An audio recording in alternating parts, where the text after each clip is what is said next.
would be very difficult, and it seems like a very difficult thing to navigate. You know, watching yourself in this film is a very difficult thing, and Michel, especially with the animated sequences and his voiceovers and his background.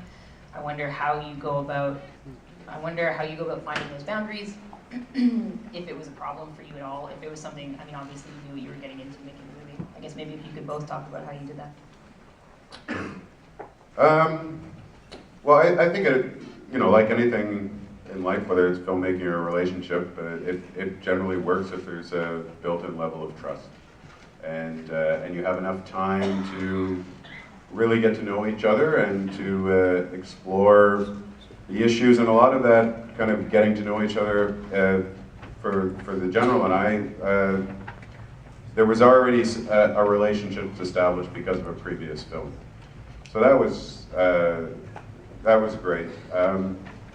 The other issue, I think, in terms of allowing people to feel comfortable and people to open up, and you don't really see it in this film. And there could be a whole other film about some of the behind-the-scenes stuff and the logistics and everything. What you don't realize is the general was taking it was a real risk for the general to go to the region. And not just for the obvious reason that we explored in Shake Hands with the Devil, the kind of the emotional and psychological toll it takes for him to be in Rwanda and in the region in general. But there was a risk going into Eastern Congo.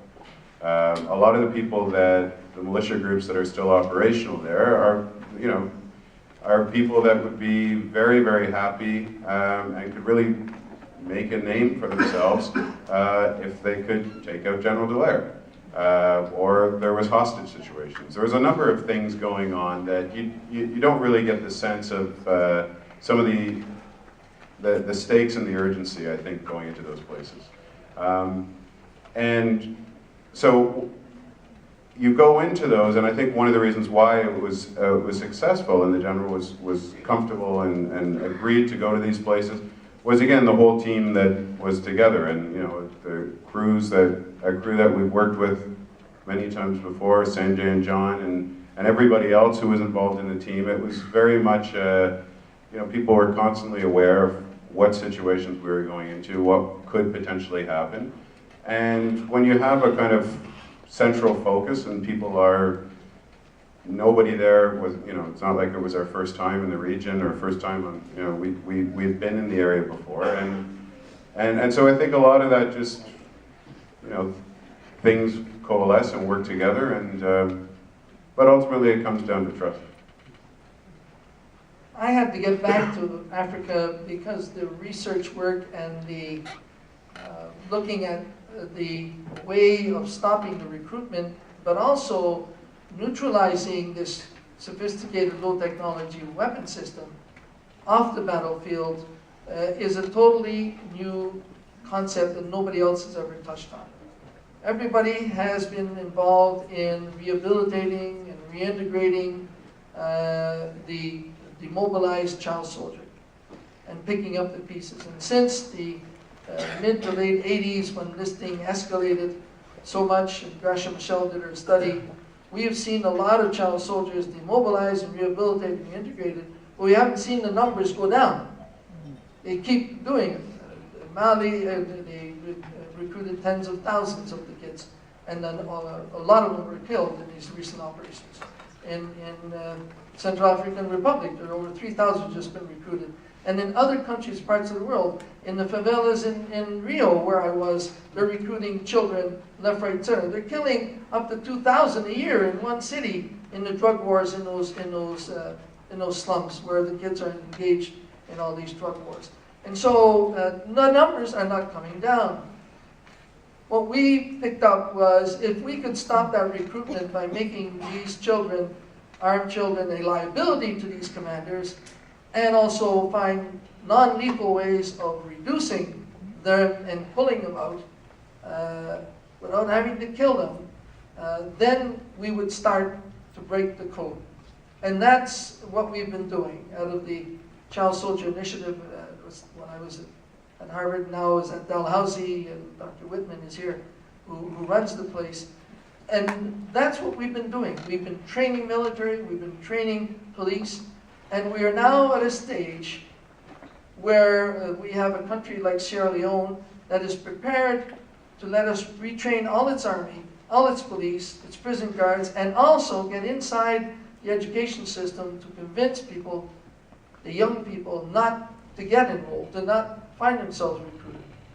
So the essentiality of this trip was to look at where we were going with this concept, seeing whether it was working, facing some of these commanders, facing the UN troops, and giving them the tools they need to do the job.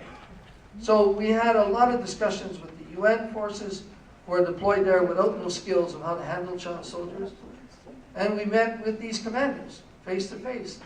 And probably, coming back to the previous question, discovered that, you know, there's one way of taking out potentially these commanders is by shaming them right to the core of who they are. An NGO talking to a rebel commander may have influence. A diplomat talking to an NGO commander, to a rebel commander may have influence. But when a commander is also commanded in war and peace, goes up to him and brings the insulting parameters of how can you say you are fighting for a cause and the tool you're using are children? You can't get adults? Why are you using children? How is it conceivable that children are your preferred weapon and that you are prepared to use them to fight your battles? And get them right at the heart of that ego and try to bring them down with that. And that commander, the one we saw who was successful, we had some interesting discussions with him and follow-ups. And so we believe we can reduce this. And that we're right now been recognized by the UN, by a number of countries, by international organizations, that this method is going to break the code and we're actually going to reduce it. So it may take a bit of time, but we are now making the steps to finally stop their deployment and reduce their numbers. And that is what we are pushing for with the Child Soldier Initiative. And that's what we wanted to find out on the ground. And actually pursue that concept with those people and with those who are trying to bring peace in the countries. And we are now advancing significantly, and that's why we think that unique perspective is now being accepted so rapidly by so many other agencies, and they're asking us to help them. One last point. We talked about child soldiers, and I just mentioned the children used in the favelas and the drug wars, where we know that what we're building and comprehending and using in Africa will be transferable to South America and so on, and may even be transferable to some of the youth gangs that we're seeing and gaining too much momentum. But we also discovered that piracy, child piracy, pirates off Somalia are not adults. They're also kids and youth, recruited on land, sent out there, getting shot up, and then continue their replacement. How do we stop child piracy? Well, one way is, of course, at sea, but the best way is on the ground, and this Child Soldier Initiative has picked up on that, and the realization that how do you handle child pirates, and how do you solve that? So there's an optimism that we will not be stagnating. On the contrary, we have stopped the idea of simply picking up the pieces, and now we're moving and actually going at the weapon and neutralizing it and stopping its outright recruitment.